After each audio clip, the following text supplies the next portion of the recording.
neza abakunzi ba Kigali b'ibyiza Kigali TV n'umunsi twiyemeje kubagezaho ahantu heza cyane, ahantu hakonje hari umuyaga amahumbezi, ariko aha hantu bahita gukira.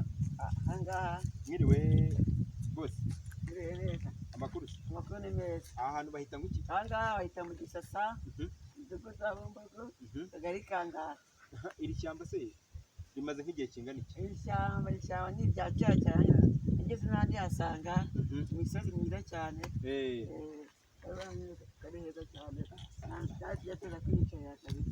Ni ukuvuga ngo iri shyamba se ntabwo bajya baritema, riba riri gutya gusa? Abandi ntabwo bajya baritema ishyamba, ni irya leta. Kuva kera ni ukuvuga ngo uko ryakuze ni uko nguko nta muntu ugitema n'igiti. Nta muntu ugitema n'igiti kereka nyine bakorera baje kubyiba cyangwa se ku giti bagahita bakigura.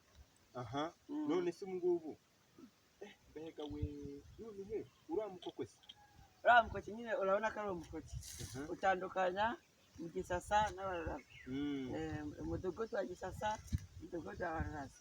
yewe we mbega ahantu heza. None se ubu ngubu mwebwe mutuye hehe? Mbega dutuye mu Gisasa hano hirya gato.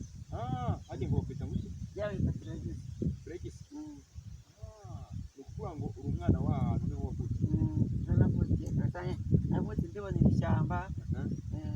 None se muri iki gihe cyo kwirinda covid kumva nta gapfukamunwa wambaye? Ahubwo nyine twari iri shyamba nta bantu benshi bari gukunda kuba ririmo, twirebera n'ibyiza byo muri iri shyamba. Ariko nanjye